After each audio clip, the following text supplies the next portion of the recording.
कहानी शुरू होती है हरिचरण नाम के एक किसान से, जिसके पास थोड़ी सी खेती की जमीन थी और एक जोड़ी बैल थे। इन्हीं बैलों के सहारे वो अपनी जमीन पर खेती करता। खेतों में जो भी पैदावार पैदा होती, उसी से वो अपने परिवार का भरण पोषण करता था।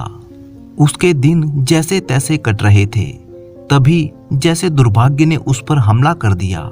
हरिचरण के दोनों बैल अचानक बीमार पड़ गए। किसान और उसकी बेटी ने बैलों की खूब सेवा की, मगर तीसरे ही दिन दोनों बैलों की मृत्यु हो गई। हरिचरण की आंखों के सामने जैसे अंधेरा सा छा गया। वो गांव के कुछ बड़े किसानों के पास सहायता मांगने के लिए गया, जिनके पास 3-3 जोड़ी बैल की थी, किंतु किसी ने भी हरिचरण की सहायता नहीं की। उल्टा उन्होंने हरिचरण को खरी खोटी सुनाकर और ये कहकर अपनी चौपाल से निकाल दिया कि जाओ अपनी बराबरी वालों से सहायता मांगो, जबकि बराबरी वालों की हालत उससे बेहतर कहां पर थी। भला वो उसकी क्या मदद करते। चिंता के मारे हरिचरण ने भोजन करना छोड़ दिया। उसकी बेटी से अपने पिता की ये हालत देखी नहीं गई और वह अपने पिता से कहने लगी, पिताजी, आप चाहें तो एक नई जोड़ी बैलों की खरीद सकते हैं। अपनी बेटी की ऐसी बिना सिर पैर की बातें सुनकर हरिचरण खींच गया और उसे डांटते हुए कहने लगा, बिटिया, तुम ये कैसी बातें करती हो? यहाँ पर खाने को रोटी तो है नहीं, तो भला बैलों की नई जोड़ी मैं कैसे खरीद सकता हूँ? पिता की नाराजगी का बुरा ना मानते हुए बेटी कहने लगी, पिताजी, मेरी माने तो आप हमारे महाराज सूर्य प्रताप के पास जाइए। वो आपकी सहायता अवश्य करेंगे, क्योंकि मैंने उनके बारे में सुना है कि वो अपने दरबार में आने वाले किसी भी फरियादी को खाली हाथ नहीं लौटाते। आपको भी अवश्य ही महाराज से सहायता मांगनी चाहिए। अपनी बेटी की बात सुनकर किसान के चेहरे पर चमक आ गई और वो कहने लगा, बेटी, तुम कहती तो ठीक हो, इस बारे में तो मैंने कभी सोचा ही नहीं। मैंने भी लोगों से इस बारे में सुना है कि हमारे महाराज बहुत ही दयालु और दीन दुखियों की सहायता करने वाले हैं। मैं अवश्य ही कल राज दरबार में जाकर महाराज से सहायता मांगूंगा। अगले दिन सुबह जल्दी उठकर हरिचरण तैयार हुआ और वह राज दरबार के लिए निकल गया। जब राज दरबार में महाराज के सामने वो पेश हुआ तो महाराज ने कहा, कहो तुम्हारी क्या समस्या है? महाराज, मैं दीनापुर गांव का रहने वाला किसान हरिचरण हूँ। मेरे पास बैलों की एक जोड़ी थी जो बीमारी के कारण मर गई। मेरे पास नए बैल खरीदने के लिए धन नहीं है, इसीलिए मैं आपके पास सहायता मांगने के लिए आया हूँ। महाराज ने कहा, हरिचरण, मुझे तुम्हारी सहायता करने में खुशी होगी, लेकिन मैं तुम्हारी सहायता करने से पहले तुम्हारी बुद्धिमानी की परीक्षा करना चाहता हूँ। एक जोड़ी बैल तो मैं तुम्हें दे ही दूंगा, लेकिन अगर तुमने मेरे द्वारा पूछे गए प्रश्न का सही उत्तर दिया तो तुम्हें 10,000 स्वर्ण मुद्राएं इनाम में दी जाएंगी। और इतनी स्वर्ण मुद्राओं से तुम एक जोड़ी बैल तो क्या, कई जोड़ी बैल खरीद सकते हो, साथ ही साथ एक अच्छा जीवन बिता सकते हो। कहो, क्या तुम मेरे प्रश्न का उत्तर देना चाहोगे? महाराज का ये प्रस्ताव सुनकर हरिचरण कुछ सोच में पड़ गया और फिर कहने लगा, महाराज, मैं तो एक सीधा साधा किसान हूँ जो खेती बाड़ी के बारे में ही जानता हूँ, परंतु मेरी बेटी बहुत ही समझदार और बुद्धिमान है। उसी के कहने पर मैं आपके पास सहायता मांगने के लिए आया हूँ। आप जो भी प्रश्न मुझसे पूछना चाहें पूछ सकते हैं, लेकिन मैं उस प्रश्न का उत्तर अपनी बेटी से ही पूछकर आपको बताऊंगा। महाराज ने कहा, तो ठीक है हरिचरण, हम तुम्हें अपना प्रश्न बताएंगे। तुम अपनी बेटी से उसका उत्तर पूछकर हमें बताना। अगर वो उत्तर सही हुआ तो तुम्हें 10,000 स्वर्ण मुद्राएं पुरस्कार के रूप में दी जाएगी, वरना बैलों की जोड़ी तो तुम्हें अवश्य ही दी जाएगी। इसके बाद महाराज ने प्रश्न पूछते हुए कहा, एक लड़की की शादी का रिश्ता 3 जगह से आया। एक जगह से शादी का रिश्ता उसकी माँ ने स्वीकार कर लिया, दूसरी जगह से उसके पिता ने, और तीसरी जगह से उस लड़की की शादी का रिश्ता उसके भाई ने स्वीकार कर लिया। शादी का दिन भी निश्चित हो गया। शादी वाले दिन तीनों जगहों से बारात आकर लड़की वालों के दरवाजे पर खड़ी हो गई। दुर्भाग्यवश इस रात को लड़की को सांप ने काट खाया, जिसके कारण वो मर गई। जो 3 लड़के उस लड़की को ब्याहने के लिए आए थे, उनमें से एक लड़का तो लड़की की चिता के साथ ही जलकर मर गया। दूसरे लड़के ने दुखी होकर खाना पीना छोड़ दिया और तीसरे लड़के ने देवी की आराधना करके ऐसा मंत्र प्राप्त कर लिया जिससे उसने लड़की की चिता से अस्थियां इकट्ठी करके लड़की को फिर से जीवित कर दिया। तुम्हें बताना है कि लड़की किसको मिलनी चाहिए। प्रश्न सुनकर हरिचरण कुछ सोच में पड़ गया और कहने लगा, ठीक है महाराज, मैं इस प्रश्न का उत्तर आपको अपनी बेटी से पूछकर कल बताऊंगा। इसके बाद हरिचरण वापस अपने घर लौट गया। उसने यही प्रश्न अपनी बेटी के सामने दोहराया। तब बेटी कुछ देर तक सोचती रही और फिर कहने लगी, इसका जवाब तो बहुत ही आसान है पिताजी, क्योंकि तीनों लड़कों में से एक लड़का तो जलकर भस्म हो चुका है। अब बाकी बचे 2 लड़के। उनमें से जिस लड़के ने लड़की की अस्थियां इकट्ठी करके उसे फिर से जीवित किया था, वह तो उसका पिता हुआ, क्योंकि जीवन दान देने वाला पिता के समान होता है।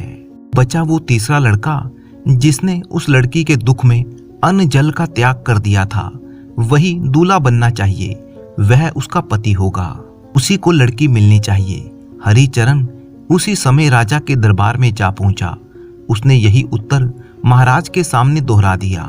महाराज ये उत्तर सुनकर अचंभित रह गए और वो हरिचरण और उसकी बेटी की खूब प्रशंसा करने लगे। महाराज ने तुरंत अपने खजांची को बुलवाकर 10,000 स्वर्ण मुद्राओं से भरी हुई थैली हरिचरण को पुरस्कार के रूप में दे दी। पुरस्कार लेकर हरिचरण जैसे ही अपने घर की तरफ लौटने लगा, तब कुछ सोचते हुए महाराज ने हरिचरण को आवाज लगाकर वापस बुला लिया और कहने लगे, हरिचरण, मैं तुम्हारी बेटी की बुद्धिमानी से बहुत ही प्रभावित हुआ हूँ। मैं चाहता हूँ कि वो हमारे राजमहल की बहू बने। मैं अपने बेटे का विवाह तुम्हारी बेटी से करना चाहता हूँ। बताओ, क्या तुम्हें ये रिश्ता मंजूर है? महाराज का ये प्रस्ताव सुनकर गरीब किसान हरिचरण को अपने कानों पर विश्वास नहीं हुआ। उसकी आंखों में आंसू उतर आए और वो कहने लगा, महाराज, मेरी ऐसी हैसियत कहाँ कि मेरी बेटी आपके महल की बहू बन सके। कहाँ आप राजा भोज और कहाँ मैं गंगू तेली। तब महाराज कहने लगे, हरिचरण, माना कि मैं एक राजा हूँ और मेरे पास धन दौलत की कोई कमी नहीं है, लेकिन संतान के मामले में तुम मुझसे भी ज्यादा धनी हो। महाराज की ये बात सुनकर हरिचरण हैरान रह गया और कहने लगा, ये आप क्या कह रहे हैं महाराज? तब राजा ने अपने मन की बात हरिचरण को बताते हुए कहा, हरिचरण, हमारा बेटा जो कि बहुत ही मन चला है, उसका मन ना तो राजपाट में लगता है और ना ही किसी और काम में। इसीलिए मैं चाहता हूँ कि तुम्हारी बेटी जैसी बुद्धिमान लड़की मेरे बेटे की जीवन साथी बने, तो अवश्य ही वो भी सुधर जाएगा। अब हरिचरण, तुम किसी भी बात की चिंता मत करो। घर जाकर बेटी के ब्याह की तैयारी करो। ब्याह का सारा खर्चा हमारी तरफ से किया जाएगा। हरिचरण के तो मानो जैसे भाग ही जाग गए। उसने तो सपने में भी नहीं सोचा था कि उसकी बेटी राजमहल की बहू बनेगी। वह खुशी खुशी बेटी के ब्याह की तैयारी करने लगा। इधर महाराज के बेटे सूरजभान ने जब ये खबर सुनी कि उसके पिता ने उसका विवाह एक गरीब किसान की बुद्धिमान बेटी की अक्लमंदी से प्रभावित होकर उस लड़की से तय कर दिया है, तो मन ही मन वो बहुत ही क्रोधित होने लगा। असल में वो ये विवाह करने के पक्ष में नहीं था। अपने पिता की बात वो टाल नहीं सकता था, किंतु मन ही मन में उसने हरिचरण की बुद्धिमान बेटी, जिसका नाम अनुराधा था, उससे बदला लेने की ठान ली। उसने सोचा कि विवाह तो किसी तरह से टल नहीं सकता, किंतु वो अनुराधा की बुद्धिमानी की ऐसी कठिन परीक्षा लेगा कि उसकी सारी चतुराई धरी की धरी रह जाएगी और फिर एक दिन तंग आकर वो हमेशा के लिए अपने मायके चली जाएगी। दूसरी तरफ हरिचरण को राजकुमार सूरजभान के मंसूबों की भनक लग चुकी थी। उसने सोचा कि सूरजभान मेरी बेटी से विवाह नहीं करना चाहता, इसीलिए मेरी बेटी महल में जाकर सुखी नहीं रहेगी। उसने अनुराधा को सारी बात बता दी और उसे समझाना चाहा कि बेटी, तुम्हारे सुख से ज्यादा मेरे लिए कुछ नहीं है और तुम चाहो तो राजकुमार से अपना रिश्ता तोड़ भी सकती हो, उसके साथ विवाह करने को मना कर सकती हो। इसका जो भी परिणाम होगा वो भुगतने के लिए तैयार है। लेकिन अनुराधा ने अपने पिता से कहा, पिताजी आप बिल्कुल निश्चिंत रहिए, वो मेरा कुछ भी नहीं बिगाड़ सकते, क्योंकि मेरी एक सहेली उनके महल में दासी का काम करती है और वह मुझे राजमहल में होने वाली हर एक बात की जानकारी देती रहेगी। इसीलिए मैं राजकुमार सूरजभान की कोई भी चाल कामयाब नहीं होने दूंगी। अपनी बेटी की बातें सुनकर हरिचरण भी ये समझ चुका था कि उसकी बेटी अब इस विवाह से पीछे नहीं हटना चाहती। अगले ही दिन अनुराधा की सहेली, जो महल में दासी का काम करती थी, उसने आकर ये खबर दी कि राजकुमार सूरजभान महल में एक कुआं खुदवा रहा है। जब अनुराधा को ये खबर मिली तो वो समझ गई कि अवश्य ही युवराज कोई षड्यंत्र करने वाला है। उसने भी तुरंत अपने घर से एक सुरंग खुदवाई जो महल के कुएं के तल तक जाती थी। यानी अब महल में खोदे हुए कुएं से एक सुरंग होकर अनुराधा के घर तक पहुंच चुकी थी, जिसकी जानकारी सिर्फ अनुराधा को थी, राजकुमार सूरजभान को नहीं। कुछ दिनों के पश्चात ही अनुराधा और सूरजभान की शादी हो गई।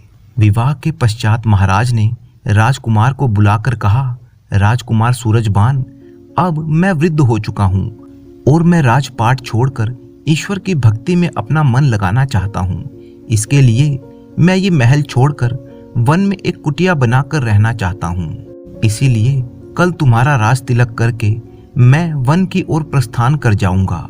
युवराज ने कहा, ठीक है पिताजी, जैसा आपको उचित लगे, मैं करने को तैयार हूँ। और फिर अगले दिन महाराज राजपाट का त्याग करके ईश्वर की भक्ति करने के लिए वन की ओर निकल गए। पिता के घर से जाते ही राजकुमार सूरजभान के तेवर बदल गए। उसने फौरन अनुराधा को पकड़कर एक कुएं में डलवा दिया। उस पर कटाक्ष करते हुए कहने लगा, तुम बहुत चतुर बनती हो ना, अब जरा दिखाओ अपनी चतुराई। देखो, मैं देश भ्रमण के लिए जा रहा हूँ और कम से कम 2 साल के बाद लौटूंगा। जब तक मैं वापस लौटूं, तुम्हारे पास मेरे द्वारा उत्पन्न किए गए 2 पुत्र होने चाहिए। अगर तुम ऐसा नहीं कर पाई तो तुम्हें सारी जिंदगी इसी कुएं में सड़ना पड़ेगा। इसके बाद राजकुमार ने अपने नौकरों से कहा कि इसके लिए रोज कुएं में भोजन भिजवा दिया जाए। सूरजभान देश भ्रमण के लिए निकल गया तो इधर अनुराधा कुएं की सुरंग से होते हुए अपने घर जा पहुंची। उसने अपने पिता से कहा, पिताजी, राजमहल के नौकर रोज मेरे लिए कुएं में 2 समय का खाना भेजेंगे। आप कुएं के भीतर किसी को भेज दिया करें जो मेरे हिस्से का भोजन लेता रहेगा। इस तरह से महल के नौकरों को यह भ्रम बना रहेगा कि मैं कुएं के भीतर ही बैठी हूँ। अपने पिता को सब कुछ समझा बुझाकर अनुराधा अपने पति यानी सूरजभान का पीछा करने लगी। राजकुमार सूरजभान जिस नगर में ठहरा, उसी के घर के सामने अनुराधा ने एक मकान किराए पर लिया और वह एक फूल बेचने वाली का भेष बनाकर रहने लगी। राजकुमार सूरजभान जब अपने घर से निकलता और उस फूल वाली को देखता तो वो उस पर मोहित हो गया और उसके रूप जाल में फंस गया। उससे प्रेम करने लगा। दोनों का प्रेम संबंध आगे बढ़ा। समय व्यतीत हुआ और इसी बीच उनके 2 पुत्र पैदा हुए। काफी समय बीतने के बाद एक दिन सूरजभान ने उस फूल वाली से कहा, प्रिय, मुझे अपने माता पिता की याद आ रही है।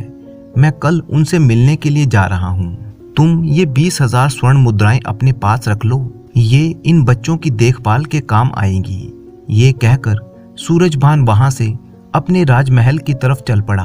दूसरी तरफ अनुराधा भी एक बंद बग्घी में सवार होकर गुपचुप तरीके से अपने पिता के घर जा पहुंची। पिता के घर पहुंचकर उसने सारी बीती बातें अपने पिता को बता दी और सुरंग के रास्ते से अपने पुत्रों के समेत कुएं में जा बैठी। इधर सूरजभान रास्ते में घूमता फिरता अपने मित्रों से मिलता मिलाता कुछ दिनों के बाद राजमहल में पहुंचा। राजमहल पहुंचते ही उसने सबसे पहले नौकरों से अपनी पत्नी के बारे में जानना चाहा तो नौकरों ने बताया, महाराज, रानी जी तो तब से कुएं में ही बैठी हैं, लेकिन पिछले कुछ दिनों से वे कुएं से आवाज लगाकर ज्यादा भोजन मांगती हैं। सूरजभान ने हैरान होकर कहा, वह किस लिए? महाराज, वो कहती हैं कि इतने भोजन में तो केवल एक आदमी का पेट भी नहीं भरता, तो फिर हम तो 3 प्राणी हैं, तो तीनों का पेट कैसे भरेगा? नौकरों की बात सुनकर राजकुमार चौंक गया। उसे इस बात का विश्वास नहीं था। वो कहने लगा कि कुएं में तो सिर्फ अनुराधा को ही छोड़कर गया था, तो फिर ये बाकी के दोनों प्राणी कौन हैं और कहां से आ गए? उसके मन में तुरंत ये विचार आया कि कहीं कुएं में कोई गैर मर्द तो नहीं है। अगर ऐसा है तो वो इस कुलक्षणी को जीवित नहीं छोड़ेगा। ऐसा निश्चय करके उसने तुरंत कुछ सैनिकों को बुलवाया और कुएं के आसपास खड़ा कर दिया। उन्हें ये आदेश दिया कि जैसे ही मैं इशारा करूं तो कुएं से निकलने वाले आदमी पर हमला कर देना। इसके बाद उसने रस्सी की सहायता से कुएं में एक खटोला डालकर अनुराधा को आदेश दिया कि वह बाकी के 2 प्राणियों के साथ बाहर आ जाए। रस्सी जब ऊपर खींची गई तो सब लोग ये देखकर हैरान रह गए कि खटोले पर अनुराधा के साथ साथ 2 बच्चे भी बैठे हुए थे। सूरजभान को लगा कि उसने बच्चों को कहीं देखा हुआ है, किंतु फिर उसे ये अपने मन का वहम लगा। उसने कठोर स्वर में अनुराधा से पूछा कि ये बच्चे किसके हैं? अनुराधा ने बड़े ही विनम्र स्वर में कहा, स्वामी, ये आपके बच्चे हैं। मेरे बच्चे? हाँ हाँ स्वामी, ये आपके ही बच्चे हैं।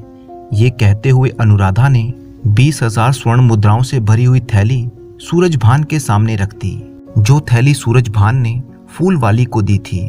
और फिर अनुराधा ने सारा किस्सा ज्यों का त्यों सूरजभान को सुना दिया कि किस प्रकार वह सुरंग के रास्ते से अपने घर में गई और फिर एक फूल बेचने वाली का वेश धारण करके सूरजभान के साथ प्रेम संबंध बनाया।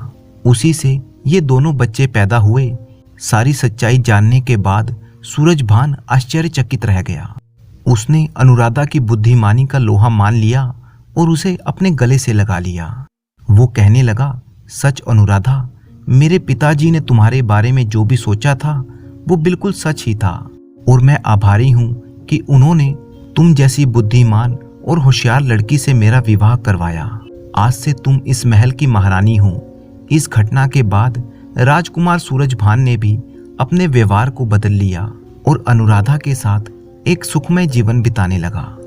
किसी ने सच ही कहा है, अक्लमंद आदमी मुश्किल समय में भी हिम्मत से काम लेता है और अपने मकसद को पूरा कर लेता है। तो दोस्तों, इसी तरह की मज़ेदार कहानियाँ देखने के लिए आप चैनल को सब्सक्राइब कर लीजिए। कहानी अगर आपको अच्छी लगी तो इसे लाइक कीजिए, कमेंट करना बिल्कुल मत भूलिएगा। तो फिर मिलते हैं आपसे किसी अगली कहानी में। तब तक के लिए अपने दोस्त राणा मंजीत सिंह को अनुमति दीजिए। किसी जमाने में एक नगर में एक नौजवान रहता था जिसका नाम था खैरू। खैरू के पिता का देहांत बचपन में ही हो चुका था और उसकी मां ने ही उसे पाल पोस कर बड़ा किया था। खैरू एक बहुत ही अक्लमंद और होशियार युवक था। उसे बचपन से ही किताबें पढ़ने का बहुत ही शौक था। वह अब तक सैकड़ों किताबें पढ़ चुका था। वैसे तो खैरू इतना गरीब था कि किताबें खरीदना उसके बस की बात नहीं थी, परंतु खैरू के मामा इस काम में उसकी मदद करते थे। खैरू के मामा उसे किताबें ला कर देते। इसके अलावा भी वो समय समय पर खैरू की मदद करते रहते थे और खैरू भी दूसरों की मदद करने वाला एक नेक इंसान था। वह कभी भी दूसरे के काम में हाथ बटाने से पीछे न रहता। वो हर एक आदमी से बहुत ही खुशी से मिलता था। खैरू में एक अजीब आदत थी। वह दिन रात सोते जागते उठते बैठते एक ही सपना देखा करता था कि वो अपने देश का बादशाह बन गया है।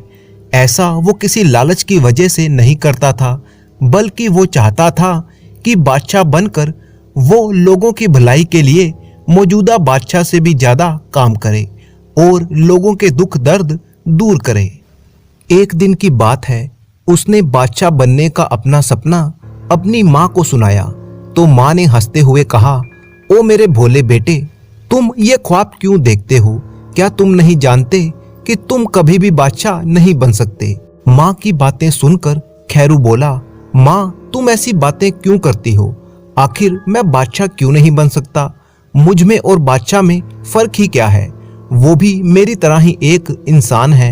माँ ने उसे समझाया, बेटा हम गरीब लोग हैं और गरीब लोगों को बादशाह बनने का कोई अधिकार नहीं है, इसीलिए तुम बादशाह नहीं बन सकते। लेकिन माँ की बात का खैरू पर कोई असर नहीं पड़ा।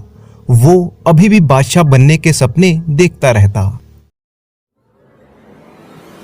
उसने अपने इस सपने के बारे में ना सिर्फ माँ को बल्कि अपने हर एक जानने वाले को इसके बारे में बताया। लोग उसकी बातें सुनकर उसको नादान समझकर मुस्कुराकर चुप हो जाते। कुछ समय के बाद उसके इस सपने के बारे में पूरे इलाके में पता चल गया।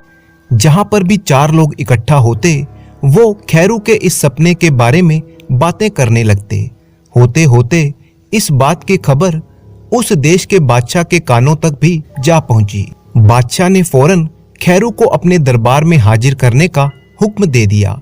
सिपाहियों ने जल्दी ही खैरू को पकड़कर बादशाह के सामने पेश कर दिया। बादशाह पहले तो गरीब खैरू को देखकर बड़ा ही हैरान हुआ। फिर उसने कहा, मैंने सुना है कि तुम बादशाह बनने का ख्वाब देख रहे हो और लोगों को भी इसके बारे में बता रहे हो।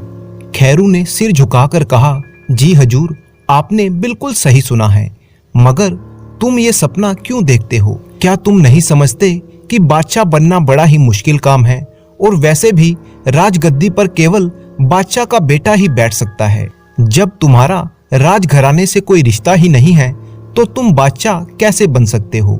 बादशाह की आवाज में अब एक सख्ती सी आ गई थी। खैरू ने कहा, बादशाह सलामत, मैं ये सब पहले से ही जानता हूँ, लेकिन बादशाह भी तो मेरी ही तरह से एक इंसान होता है। सब इंसान बराबर हैं, इसीलिए ये जरूरी नहीं कि राजगद्दी पिता से उसके पुत्र को ही मिले, बल्कि जो इंसान ज्यादा काबिल और ज्यादा समझदार हो उसे ही राजगद्दी मिलनी चाहिए।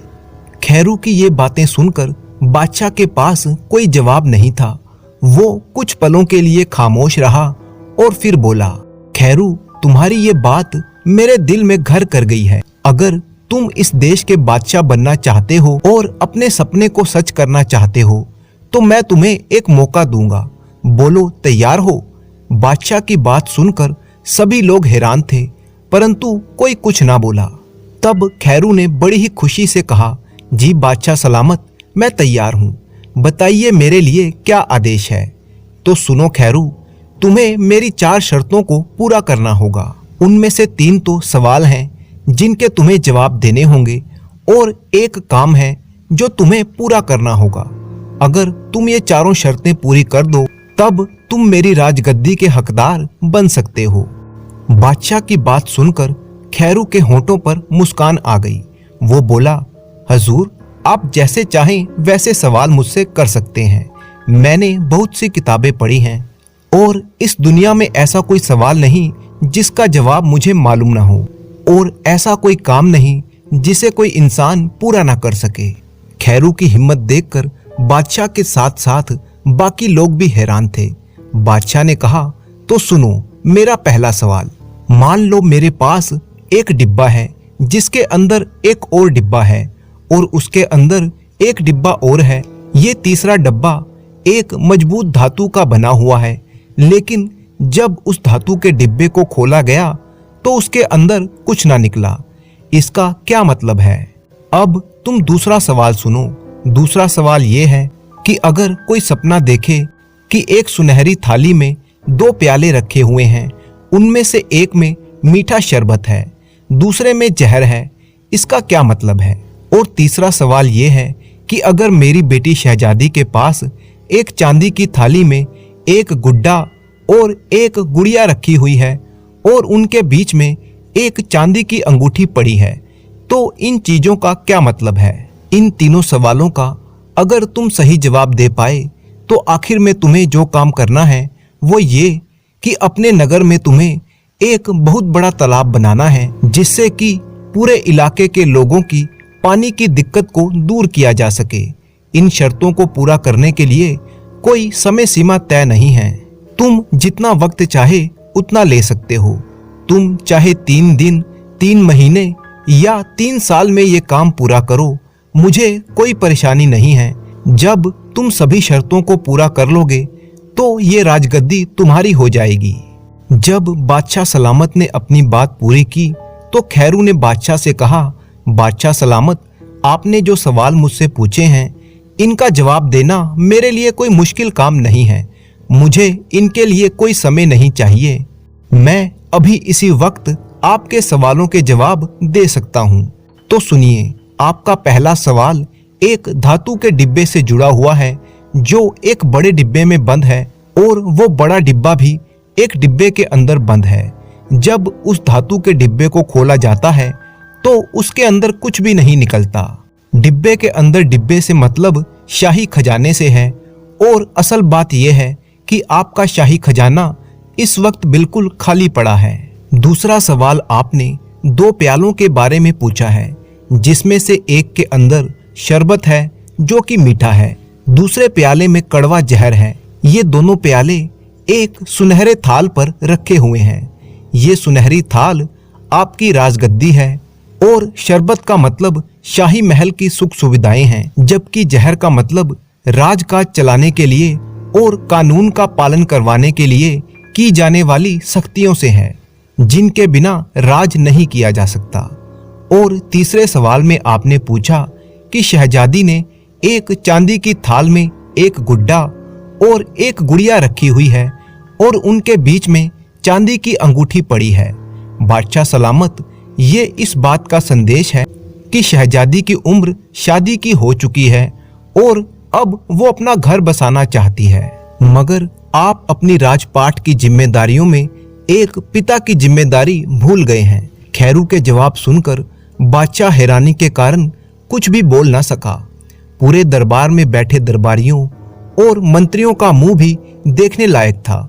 सब एक दूसरे की तरफ देखकर हैरान हो रहे थे।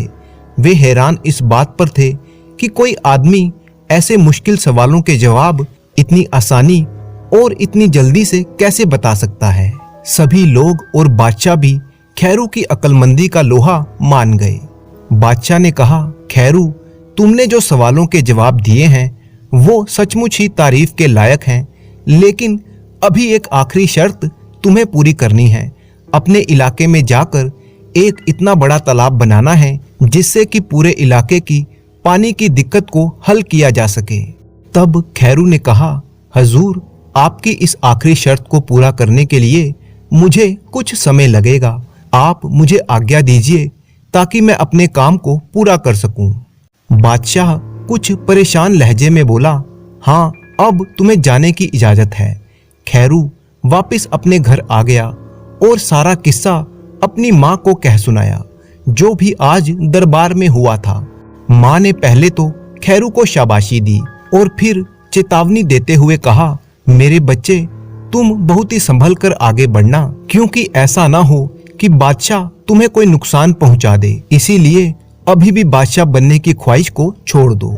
खैरू ने कहा, ऐसा मत कहो माँ, इस दुनिया में कोई भी काम नामुमकिन नहीं है, सिर्फ हिम्मत की जरूरत है। ये कहते हुए खैरू घर से निकला और अपने मामा के पास जा पहुंचा ताकि वो अपने मामा से सलाह ले सके कि वो कैसे एक ऐसा तालाब बना सके जिससे पूरे इलाके के लोगों की पानी की समस्या को हल किया जा सके। सारी बात जानकर खैरू के मामा ने कहा, बेटा, कोई भी काम अकेला नहीं किया जा सकता।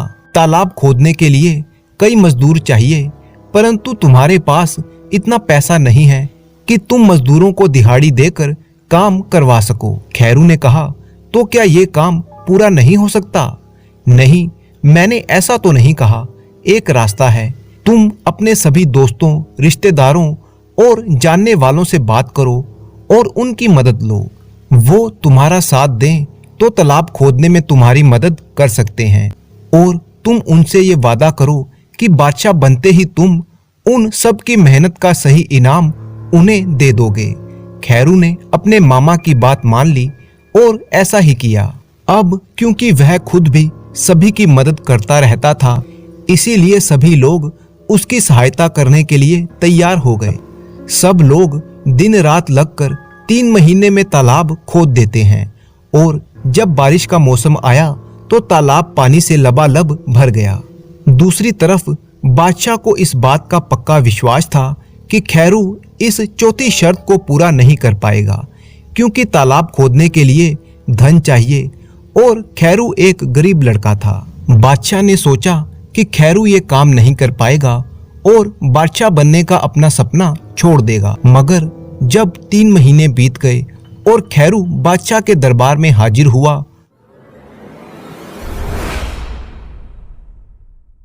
और उसने कहा कि उसने चौथी शर्त पूरी कर ली है और एक ऐसा बड़ा तालाब बना दिया है जो पूरे गांव भर की पानी की समस्या को हल कर देगा।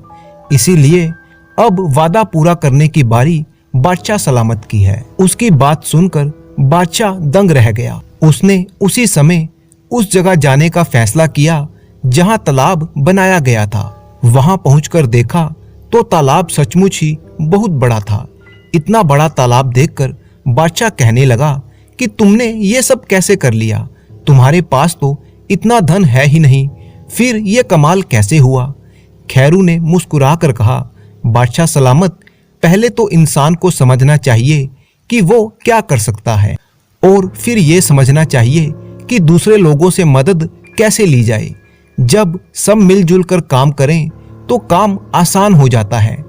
अब बादशाह को ये एहसास हुआ कि खैरू उसकी सोच से भी कहीं ज्यादा होशियार और समझदार है।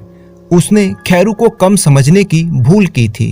अब बादशाह सोचने लगा कि किस तरह से खैरू से अपनी राजगद्दी बचाई जाए। जो शर्तें बादशाह ने खैरू के सामने रखी थी वो सब खैरू ने पूरी कर दी। अब बादशाह मन ही मन में खैरू से पीछा छुड़ाने की योजना बनाने लगा। उसने सोच लिया था कि वो खैरू को इस तरह से मरवा देगा कि किसी और को कोई शक ना हो। फिर वो चेहरे पर झूठी मुस्कान लाकर बोला, खैरू बहुत खूब, तुम ना सिर्फ बहुत ही होशियार हो बल्कि बहुत ही हिम्मत वाले भी हो। मुझे तुम जैसे काबिल इंसान को बादशाह बनाने में बहुत ही खुशी महसूस होगी, लेकिन मैं चाहता हूँ कि तुम्हें बादशाह बनाने से पहले एक शाही दावत दी जाएगी जिसमें हम अपने सभी खास मेहमानों को बुलाएंगे। अभी तुम जाओ, हम तुम्हें जल्दी ही शाही दावत पर बुलाएंगे। 2 दिन के बाद ही शाही दावत का इंतजाम कर दिया गया। उस दिन महल मेहमानों से खचाखच भरा हुआ था। खैरू अपने मामा के साथ वहां पर आया था। हर एक मेहमान को चांदी के गिलास में शरबत परोसा जा रहा था। बादशाह अपनी राजगद्दी पर बैठा था और उसके साथ ही खैरू भी उसके नजदीक ही मौजूद था। महल के एक नौकर ने खैरू को भी चांदी के प्याले में शरबत पेश किया। असल में बादशाह के हुक्म से उस शरबत में जहर मिला हुआ था। जब खैरू ने अपना प्याला अपने हाथ में लिया तो सामने ही बैठे हुए खैरू के मामा ने उसे आंख का इशारा किया। खैरू को याद आ गया कि आज उसके मामा ने दावत में आने से पहले उससे कहा था कि बेटा होशियार रहना, राजगद्दी ऐसी चीज है जिसे बादशाह यूं ही आसानी से तुम्हें नहीं देगा। वो जरूर ही कुछ ना कुछ गड़बड़ कर सकता है। खैरू को अपने मामा की बात याद आ गई। उसने सबकी नजरें बचाकर बड़ी ही चालाकी से अपना जहर वाला शरबत का प्याला सामने पड़े मेज पर बादशाह के प्याले से बदल दिया। भाग्य की बात है बादशाह ने उसकी इस हरकत को देख लिया। इससे पहले कि बादशाह कुछ करता, खैरू फटाफट अपनी जगह से उठा और दावत के सारे मेहमानों को संबोधित करते हुए ऊंची आवाज में कहने लगा, मेरी ये इच्छा है कि आज इस दावत में बादशाह सलामत अपने प्याले से सबसे पहले शरबत का एक घूंट भरें, उसके बाद ही हम सब लोग अपने अपने शरबत पिएं। ये एक अच्छा शगुन होगा। सब लोग खैरू की इस बात पर तारीफ करने लगे और बादशाह से ऐसा ही करने की गुजारिश करने लगे। बादशाह अपने ही बिछाए हुए जाल में पूरी तरह से फंस चुका था। उसे पता लग चुका था कि खैरू की चालाकी और होशियारी से बचना नामुमकिन है। वह अपनी राजगद्दी से खड़ा हुआ और कहने लगा, मैं आज अपनी बेटी यानी शहजादी की शादी इस अक्लमंद और होशियार नौजवान खैरू से करने का ऐलान करता हूँ और इसे ही अपना वारिस घोषित करता हूँ। मेरे बाद इस देश का बादशाह यही बनेगा। सब लोग खुशी से तालियां बजाने लगे। उसके बाद खैरू की शादी शहजादी के साथ कर दी गई। और वह एक खुशनुमा जिंदगी बिताने लगा। इस तरह से खैरू अपनी होशियारी, चालाकी और मजबूत इरादे से एक देश का राजा बन गया।